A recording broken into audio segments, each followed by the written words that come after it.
friends, it's Haylene here and I am back with another video. Again, we are smack bang in the middle of final season, which is when I start producing most of my content because I don't care about grades. Jokes, I do. I actually really care about grades if you know me. But luckily enough for me, I've only got one subject this semester and it's a computing subject, which means all I have to do for the next 2 weeks until my exam is just grind out a lot of code and get used to all the computing patterns.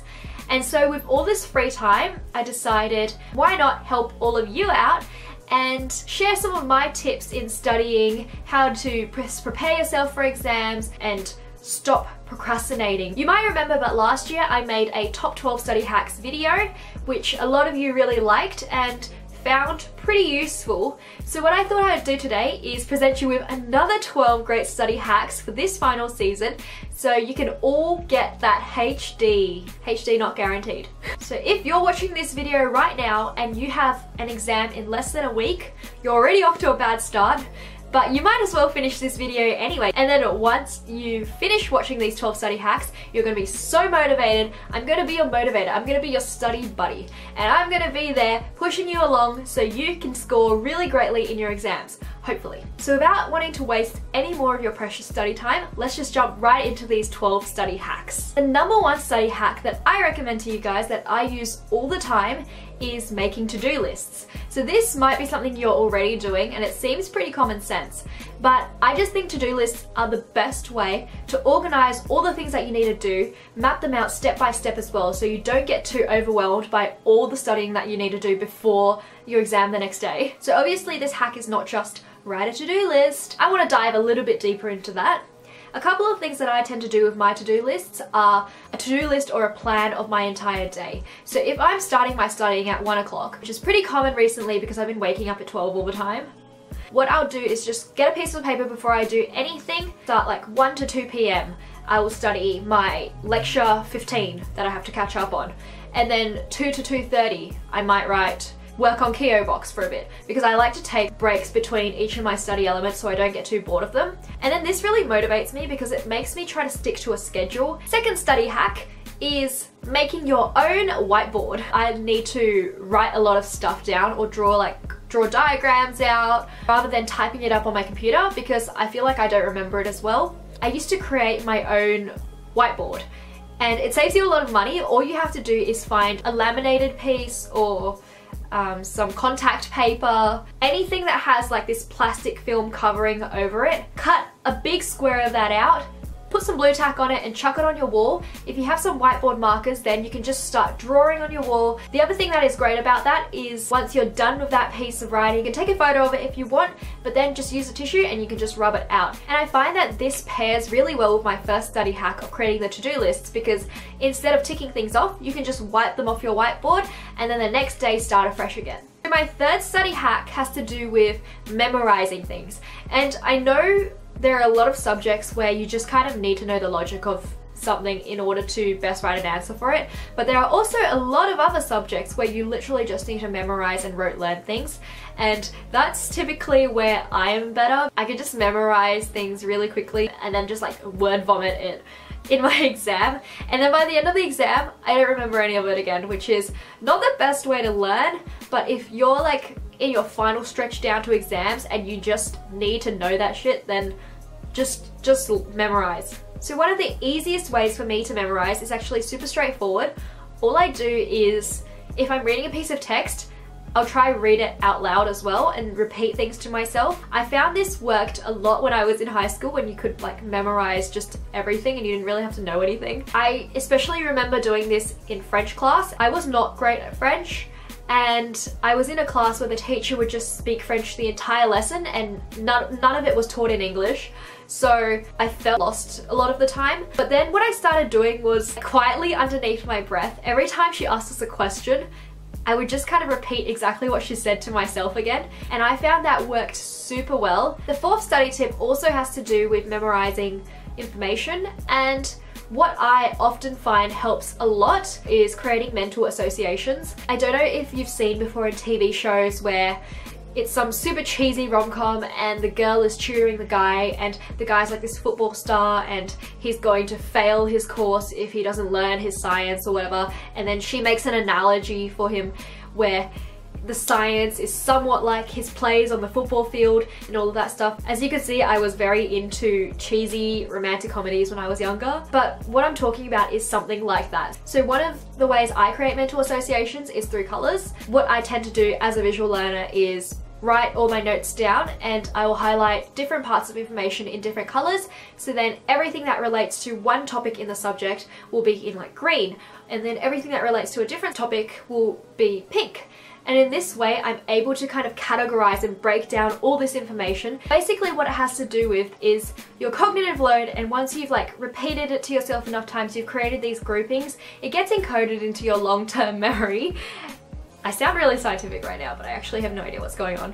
And what you're doing through creating these mental associations is organizing all this information into different schemas in your long-term memory. When you think of the color red associated with this topic, it's accessing this grouping within your long-term memory that pulls out the information that's related. Another way I create mental associations is, you might have heard of mnemonics. If you remember in year 10 maths or something, we did trigonometry, and do you know how like they talk about SOHCAHTOA?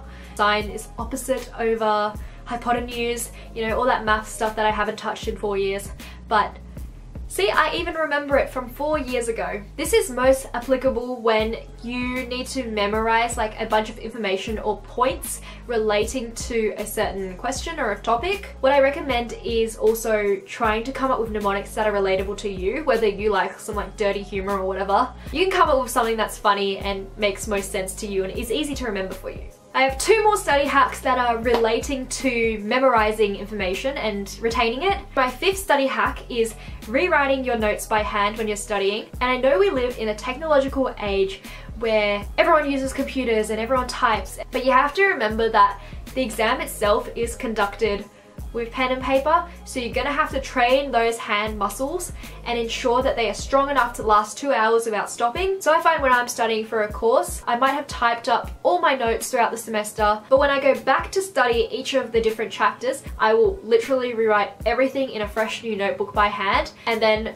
my final turn will be to go through it all again and highlight everything that I think was important, and then I might even go through it again and look at the really important points, and then try to answer the questions aloud to myself. And then the 6th study hack that has to do with memorizing. This works when you're studying in groups. I'm sure you would have all seen the statistic that the mind retains information the best when you're teaching that information to someone else. So what I can recommend if you are studying in a group together is each take different chapters or different topics that might be examined, like spend say 20 minutes going through that topic, writing down notes, and then at the end of the 20 minutes or so, come together again and in a group, try to teach each other what you had just learnt, because that's going to help you remember your topic the most, but it's also going to be a lot faster way for you to study all your topics. If you're really confused in a certain area, then I feel like your friends can explain that best to you. Of course, you're going to have to go back by yourself at the end of a day and go through all the other topics that you didn't look at in detail.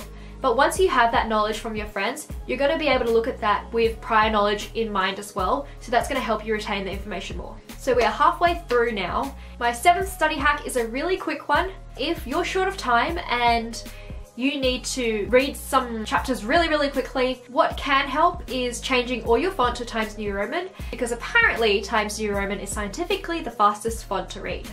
My 8th hack is that if your lecturer does not provide you with practice exams or sample papers, it's really easy for you to find your own out there on the beautiful World Wide Web from different universities who have similar topics to you. And the best way to find these practice exams is hopping on Google and performing the search site:/edu and then your subject name exam. So on the topic of practice exams, my 9th study hack has to do with that again. And it is do your practice exams, which is not really a hack because obviously everyone knows like you have to do your practice exams. But here is the hack itself. Remember that when it comes to studying, you want to study smart, not study hard, right? Instead of studying from chapter 1, I recommend doing a practice exam before you do anything else And from there, you can identify your areas of weakness or topics that you found were really difficult that you might need to spend extra time on. And then prioritize those. Try to study those topics earlier so you're not wasting your time. So 3 to go. My 10th study hack has to do with music choices. So I'm sure that we all listen to music when we're studying because that's just what makes your time go by faster. It makes studying a lot less boring. But if you're chucking on Lose Yourself while trying to memorize a whole block of text, then that's not going to work out for you really well. Because in the exam then you're probably going to be like writing the law of blah blah blah is, and then start thinking, oh, Mum's spaghetti. When it comes to music, the first thing that you want to do is avoid music with lyrics. Because again, that has to do with the cognitive load, and what you're doing is mismatching your auditory information with your visual information, and it's all going to mash up together and not stick in your brain. When it does come to music choices, you may have all heard before that classical music is the way to go, and this is especially applicable apparently when you listen to Mozart. Prepare your playlist before you start studying, otherwise you're going to start procrastinating. If you don't know what is the best study music to listen to, all you have to do is hop on YouTube and search study music. Alternatively, if you don't want to listen to music, there are apps as well as websites that will just play ambient sounds. For example, you can download Noisely, which is a paid app. You can combine different sounds like rain and thunder and a river, and that will just really help you get in the zone. My 11th study hack has to do with your study snacks. We all like to snack while we're studying. We love to get our hands in that bowl of chips or popcorn or cookies, but what usually happens is when you consume like a lot of sugar and a lot of lollies, you'll crash, and then like no more studying for you that night, just go to bed. So what you want to do is ensure that everything that you're doing while you're studying is taking a step and supporting you to study better. You want to eat healthy, things like hummus and vegetables. I tend to like cereal trail mix or nuts. Peanut butter and toast is a good option as well. I know someone who eats almonds as a snack all the time, and he's probably like one of the smartest people I know, so almonds could be the way to go. And of course, drink plenty of water or tea to keep yourself hydrated. Finally, my last study hack has to do with procrastination and how to reduce your procrastination. So let's bring back the post-its. And every single time you have some kind of faraway procrastinating thought, write it on a sticky note, put it up for later, and that's something that you can leave till after you finish studying. So that's a wrap on my 12 study hacks. I hope you found them somewhat helpful. I know it's a really stressful time for everyone, but just think of it as 1 to 3 weeks of pain, grind, sweat and tears, and after it's over, it'll just be a really freeing experience. I'm sure everyone's traveling heaps. If you are traveling, let me know in the comments below where you are going, because that's going to be so exciting. And I hope I have motivated you today. I don't know what you're still doing there. Get out there, start studying, and smash those exams. Bye! Smiling every day with Hey Linny.